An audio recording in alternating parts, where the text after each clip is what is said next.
सुधा समाधान।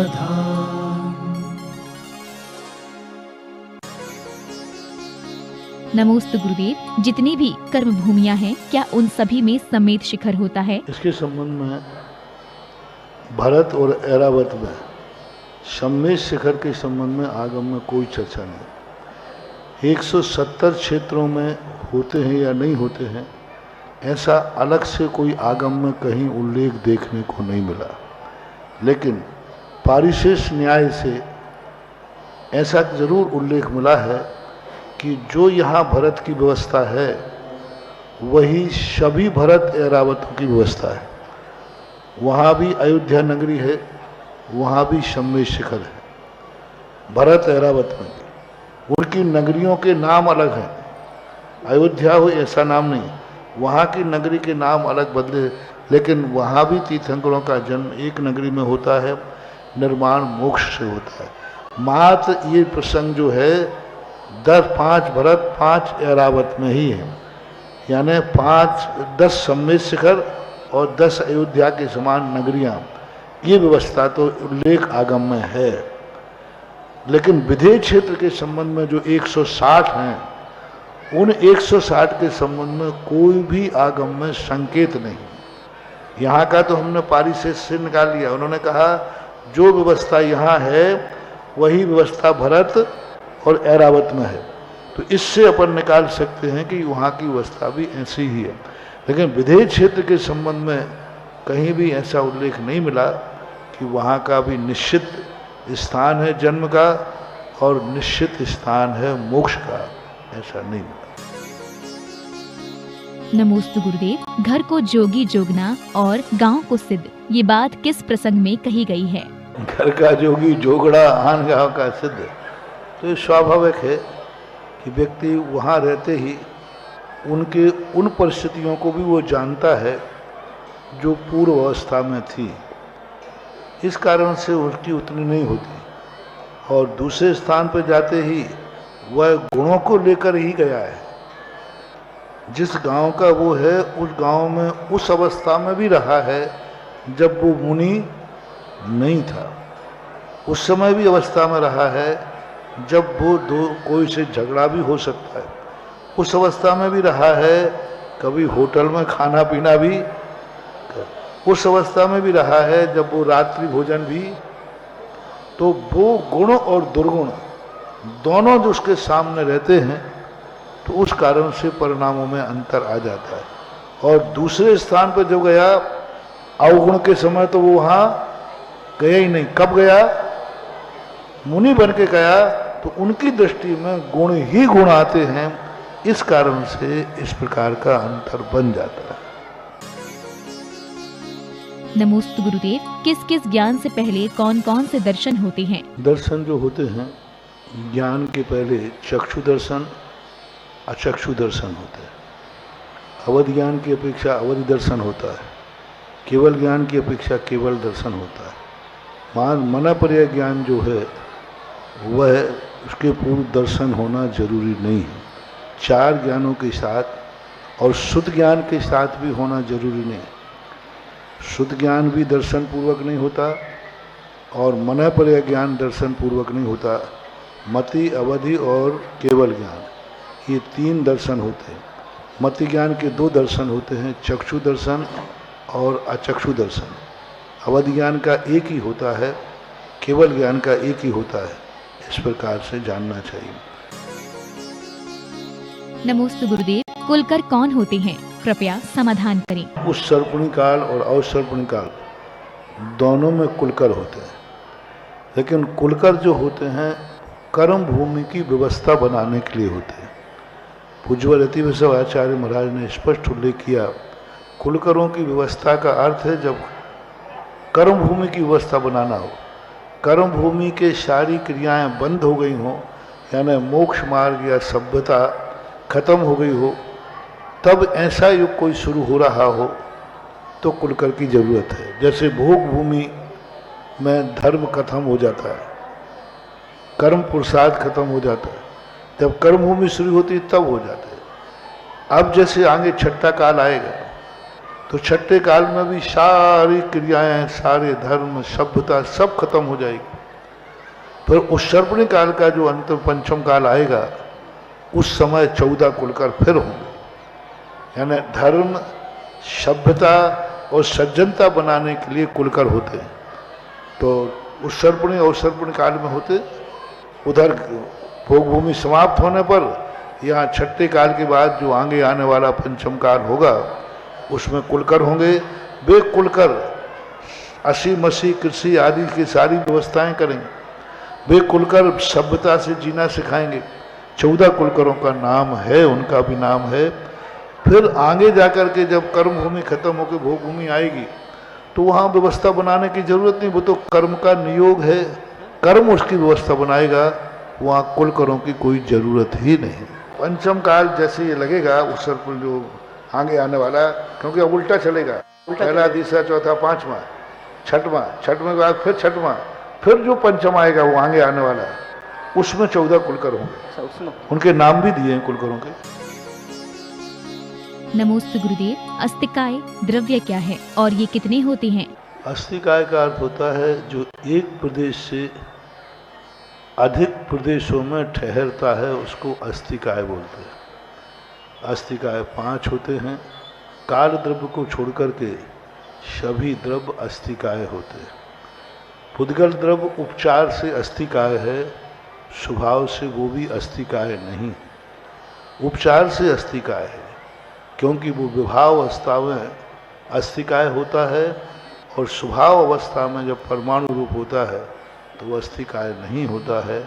मूल ओरिजिनल स्वभाव से 4 ही अस्तिकाय होते हैं, जीव, धर्म, अधर्म और आकाश। यही स्वभाव से अस्तिकाय है। जो पुद्गल द्रव्य है उपचार से अस्तिकाय है, वस्तु स्वरूप से नहीं, और स्वभाव से काल द्रव्य अस्तिकाय नहीं है, ऐसा मानना। नमोस्तु गुरुदेव। लब्धि अक्षर किसे कहते हैं? लब्धि अक्षर को तो ने लब्ध्याक्षर, लब्धि अक्षर का अनंत भाग। लब्धि अक्षर तो होता है जो अक्षर है उसी का नाम लब्धि है, प्राप्ति लब्धि। लब्धि अक्षर का अनंतवां भाग। लब्धि अक्षर यानी जो प्राप्त है अक्षर, जो अक्षर अभी अपने सामने विद्यमान है, उस अक्षर का अनंतवां भाग होता है, वो तो होता है। लब्धि अक्षर का तो है अक्षर, जैसे आ एक है, ये लब्धि अक्षर है। का व्यंजन, ये लब्धि अक्षर है। खा, ये लब्धि अक्षर है। लब्धि अक्षर यानी जो शाश्वत है, अविनाशी है, सिद्धो वर्ण समाम नाय, ऐसा एक व्याकरण में सूत्र आता है। यानी जो अनादिकाल से सिद्ध है, कोई भी भाषा बोले मुंह से वही शब्द निकलेंगे जो अक्षर रूप है। लब्धि यानी कोई भी भाषा, अंग्रेजी बोलोगे तो भी वही। अंग्रेजी ने किसी ने बोला दिस, तो क्या बोला उसमें, मुंह से क्या निकला, दा, ई और सा, अंग्रेजी वही निकलेगा। अब अर्थ तुम कुछ भी लगाओ, अर्थ तुम्हारा है। तो जो संसार का कोई भी व्यक्ति शब्द बोलेगा, ये 52 अक्षर ही बोले जाएंगे। 52 अक्षर से ज़्यादा कोई भी व्यक्ति अलग बोल ही नहीं सकता, चाहे अमेरिकन हो, चाहे कर्नाटकी हो, चाहे महाराष्ट्री हो, मुंह में से तो ये 52 अक्षर ही निकलते हैं। तो इन 52 अक्षरों को लब्धि अक्षर बोलते हैं। नमोस्तु गुरुदेव। जो प्रतिमाएं खुले आकाश के नीचे होती हैं, उनमें अशुद्धि होती रहती है। ऐसी अशुद्धि का दोष क्या समिति को लगता है? ऐसा कोई उनके दोषों के संबंध में विचार नहीं किया गया, क्योंकि पशु पक्षी तो मंदिरों के अंदर भी बैठते हैं।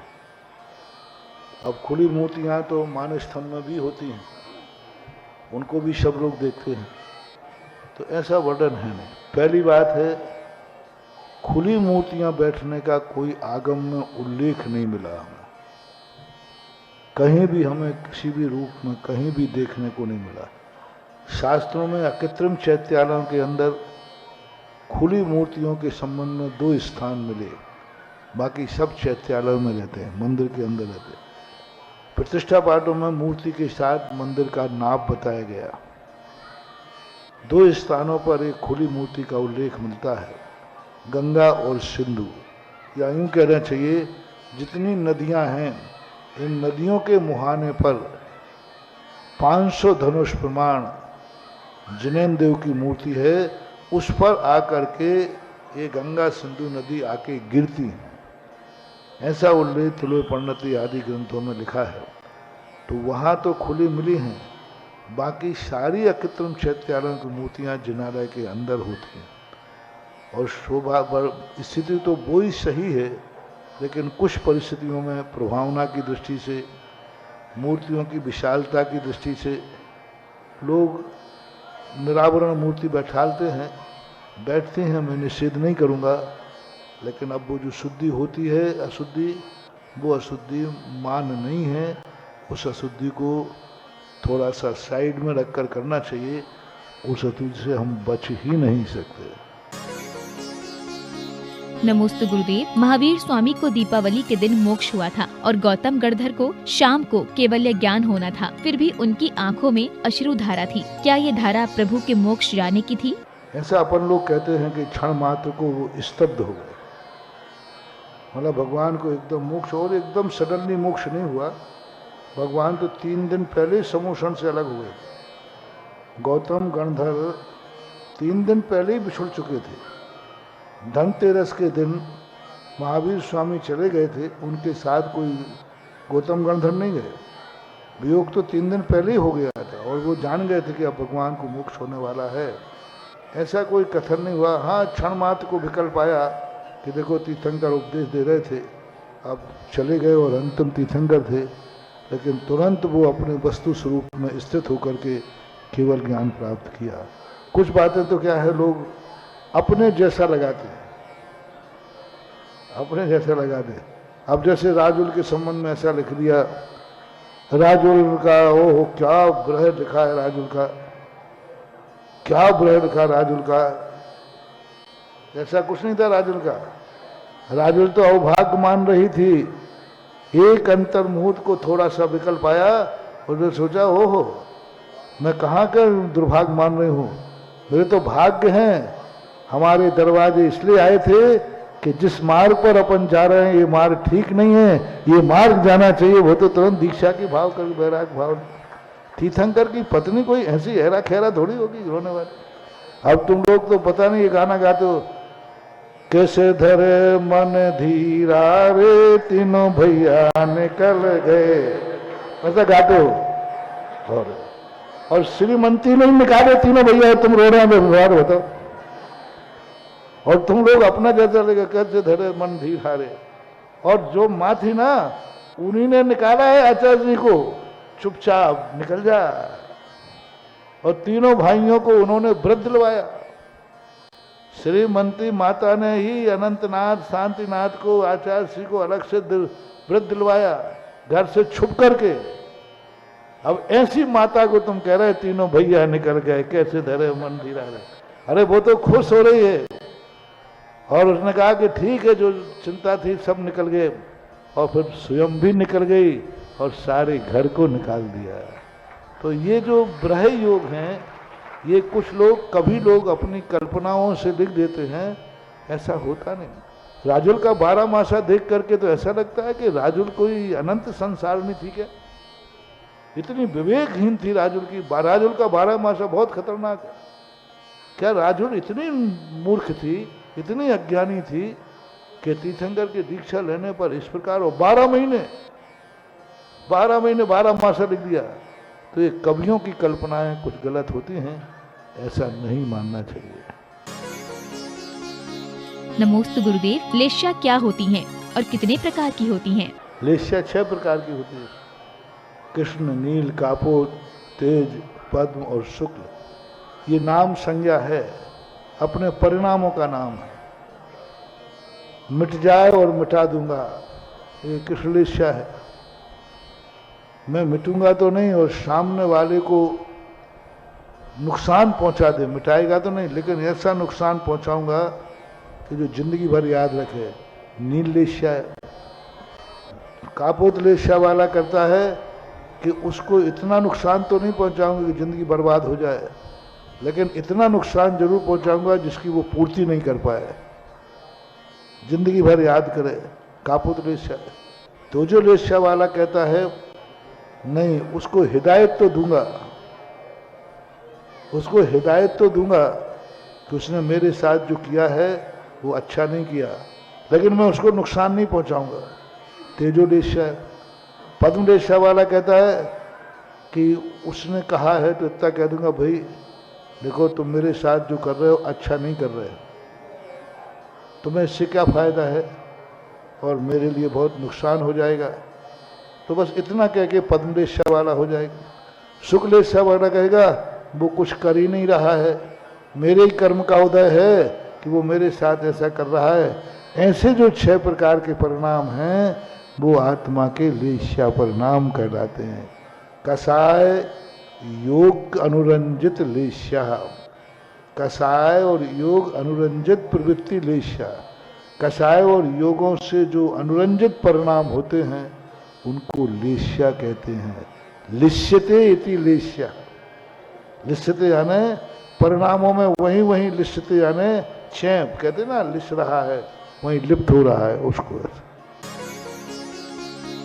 नमोस्तु गुरुदेव। प्रातः में भी लाली होती, संध्या में भी लाली है, एक जगाती एक सुलाती, कितने अंतर वाली है, इसका अर्थ बताने की कृपा करें। पूज्य गुरुदेव की ही पंक्तियां हैं जिनमें जो आज वर्तमान में एक हवा चल रही है।